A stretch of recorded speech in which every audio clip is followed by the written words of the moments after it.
So when you're removing a coilover and then and you need a spring compressor, how do you fit that great big 14,000 pound press in there? And the spring goes,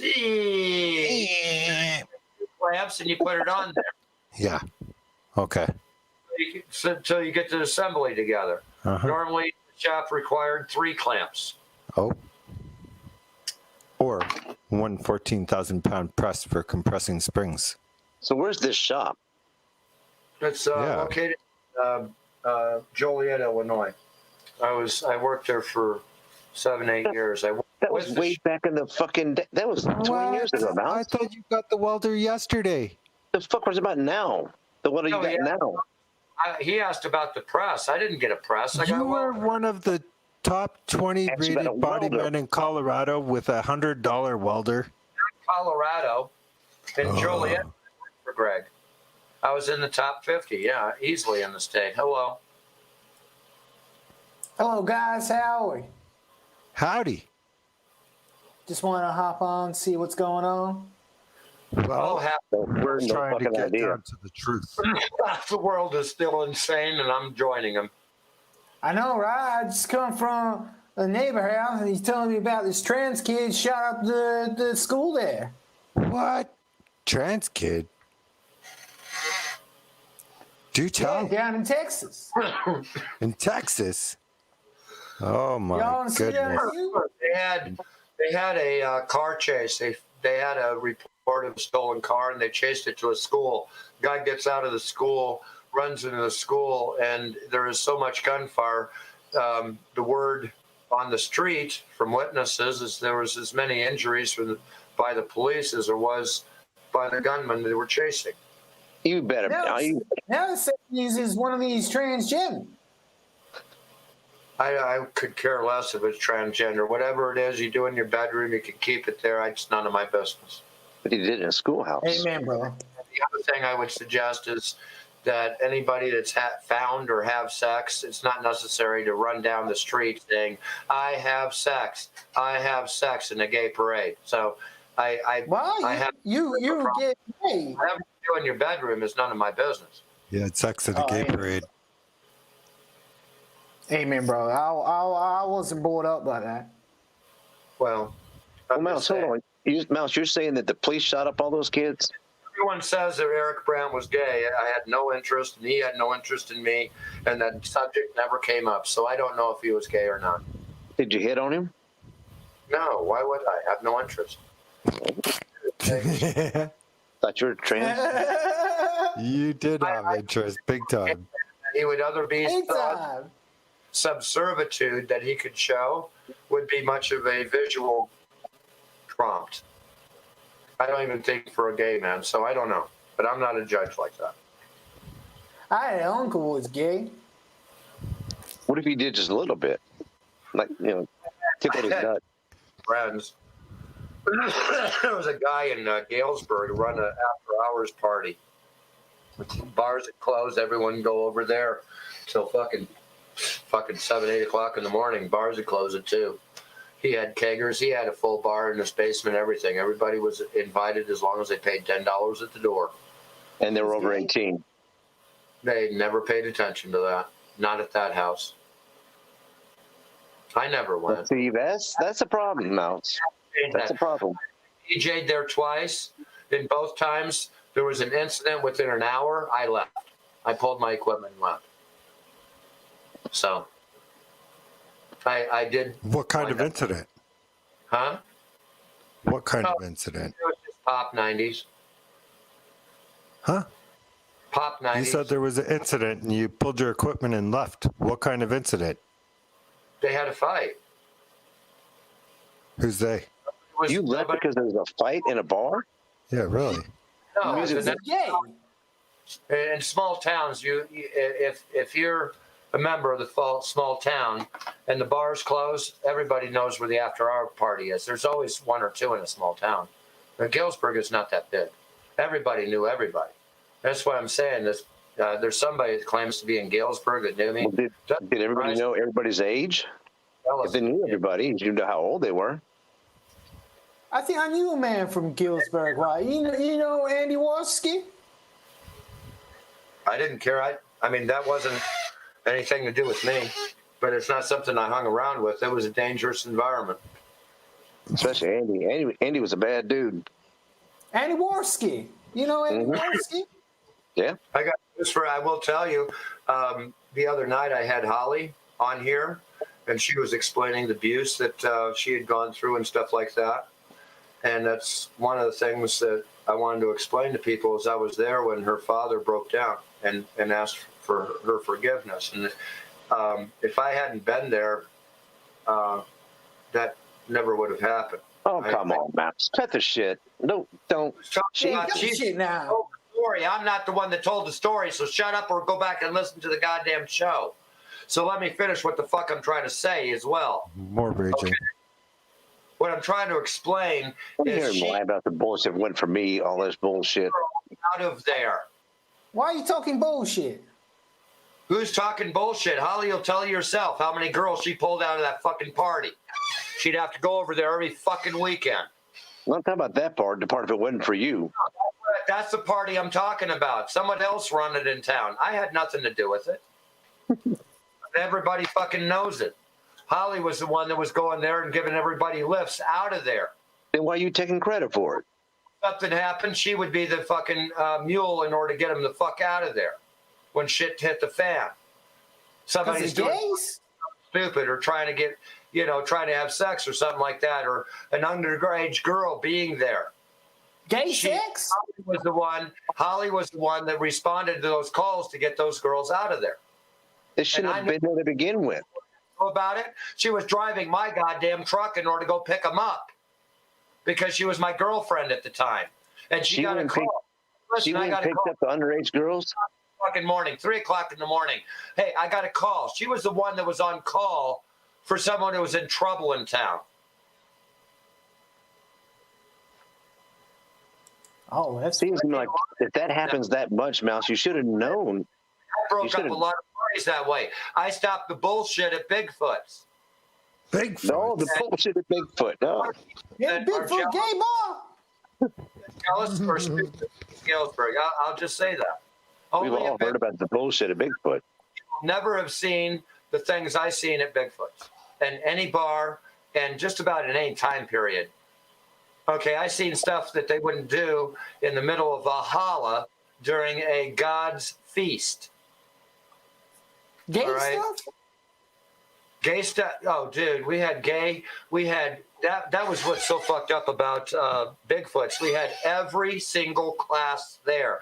We had gays at one end of the bar, normally around the pool table. Okay? Right after that, we had the college yuppies. After that, we had the brothers. They'd get in the middle of the bar. It was a great big, long, thin building. What brothers? Good room enough for the bartender, the bar, and maybe 3 place settings to the next wall. It was a very long building. And all the way at the end of one end was the pool table. All the way at the other end was the DJ booth. Now, the middle-aged construction guys would mix with the bikers. And they were gay? That end. So we had end of a bar that was basically a lot of guys getting together, and they never had these social problems. Not bullshit. They had these problems. When I first started, hold on, so what brothers? The McGinty brothers? What brothers were in there in the middle?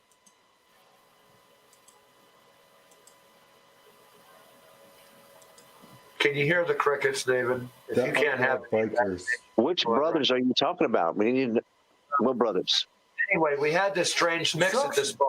One of the reasons for that is directly behind us was the largest disco in nearly 60 miles. So Friday night, people would drive in 30, 40 miles, shit like that, in order to go to this disco. The problem is the place had overrun. So we were the overrun, and there was another bar 2 doors down from us that was another overrun. So anything that missed there would come to us. And they would segregate themselves, one end of the bar or the other. There was a police officer who used to sit at the back in the alley, and another police officer was across the street, because from 7 o'clock on, every Friday and Saturday. And as soon as the shit hit, the cops would just walk in, grab the person out. Hell, they got 10, 15 people normally Friday and Saturday. Between Friday and Saturday, they would arrest them. When I started DJing there, and this is a good story, you're going to like this. When I started DJing there, I knew the possibility. And I recognized I'd been there often enough. Possibility of what? Kevin Carnes. His name was Kevin Carnes. He came into the bar with his crew. He was one of the bigger private construction crews. He had maybe about 9 or 10 people, but he had about 6 people with him tonight. He sat there and called me faggot a couple of times walking by me. And the next time he walked out, I called him gay bait. Okay, because I didn't like him. Why he call you a faggot though? Anybody, okay? And when I said that, he didn't even catch it. His crew caught it because they followed him out. So they could hear me clearer than he could going out the door, okay? So they caught up with him 2 doors down to this next one, his crew, and he told him what I had said. He ran back to the bar, come through the door, which I was just at a 45 degree. I was right inside the door, okay? So I was the doorman as well, by the way. But anyway, he come in and smashed me against the fucking wall, drugged me out. All 6 of them pounded the shit out of me. I mean, literally pounded the shit out of me. Yeah, but the thing of it is, that's a different story. Now, how I got this bar, there was fights every time. But, I mean, this is what happened to me. When I was DJing, I seen this guy come in. This was before that happened. Okay, but this guy come in, and there was one of the brothers. Dude, we're talking about a guy that looks like he ate his twin brother before birth. This guy is huge. And Kevin Carnes was no slouch. But you wouldn't turn your back on him. No, Nevin, try here. So they're about to go at it. My father had donated so boring. CDs. Dating back to guess what? So, I'm out. This is boring. I'm out. I can't. So, I'm sorry. This is the worst story ever. And Christopher Clover. Are you leaving? I put on Christopher Clover, and I told the bar, if this fucking fight happens, they're going to hear nothing but bubble music and old dance songs the rest of the fucking night. No more rock and roll. But if they want to sit there and take that out the door, and I don't hear any more commotion in this bar, we can continue the party. You want to know something? I didn't have that fucking problem. I played there for 51 weeks consecutively. So I like that story, but Mount. That sounds like this place in the houses. The police moved on because I tamed that bar down, just simply by playing Lawrence Welk and shit. You know. Yeah, that's all I had to do. I got there. Hey, you guys want to fight? Take it out the back. Otherwise, we're going to listen to Lawrence Welk all night. Do you realize who you have here? I'm sorry. I had half the bar escorting them out the back door. And we're talking about monsters, dude. These guys fought regularly. And they thought they were going to fight that night. Mm-mm. I already figured it out. I had that ready to go.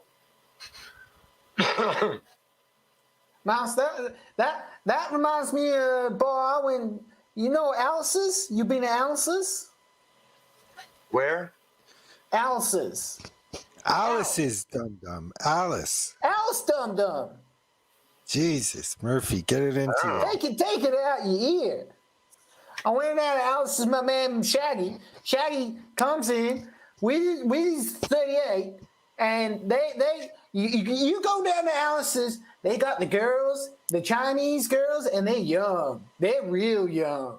And Shaggy comes in with his 38. What? Why do you want to talk about that shit? No, I'm just saying, it sounds like your story. He come in with his 38, and they come into his house. Thing too, but we don't need that here. I'm sorry. Oh, shit. Wow. I knew that was coming. Down. I had my finger. So you're making a big mistake, Dum Dum. Huh? Yeah, you're making a big mistake. You're gonna end up. Oh, you haven't seen Trolls yet. You think you've been trolled for the last 5 years by us? Ah, Dude. shit. Oh, not bad, man. Wait until you see what's coming your way. You don't Have any- realize it yet, but I see your chat. I know what's going on. You're in big trouble. Big trouble. You want to know how it's Until easy? they find out who you are. You're fucking done. You want to see how easy this is? You really Yeah, think always win. Yeah, I knew it. I knew it. Well, I got news Uh-oh. for you. You know who wins? The one that doesn't give up. Do you know who always wins? IP2 always wins. Does that mean anything to you? You have no idea what's going on, do you? You're lost. You're off in outer space, picking friggin' moon melons with the Nazis. With the Nazis. Yeah. Oh, mouse. You think that you're so in tune what's going on, but you're just too damn, you got your nose always in the middle of LOL suits. Some LOL suits. You have no idea what's going on. It happens right before your eyes. So anyhow, what did you think of Carolina and Fort Worth getting arrested? Lawsuit. I'm not the one posting this. You're always doing lawsuits, big time. It's always happening. You go around and you bait people with pistols on their hip so that you can get a lawsuit.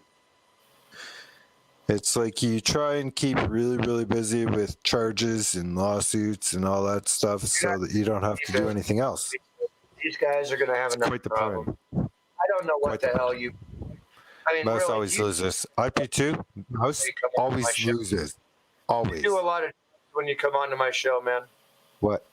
Smoke a lot of weed? Oh, yeah. It takes me a heavy dose to deal with I you. have to smoke a lot of weed when you come onto my show, too. Just I haven't seen you smoke any. Dude, At the start of the show, you showed me a little bottle of black crack, and that was about it. Whatever. I'll You show you forgot? this bottle. That's the high test potent shit. What is it? This is in CBD oil. This is beyond CBD? No CBD. far beyond CBD. That's is full for of- friggin' Tesla drivers. It has a lot of folic acid, but it's called Shilajit. Shilajit. It sounds like poison. One of the purest forms of folic acid there is the highest concentrate. It's 99.9% pure. Super duper impressive. So now that you've chased half your money away, are we still breaking that cinder block with the red sand palm? I told you I'll go down. I'll get it. Oh, no excuses and bullshit. Go outside, find something breakable, get your fucking forehead ready and put it through it. Simple as that. If you succeed, you get PayPal. If you don't, you fuck off with your sore head. Hollywood, dude.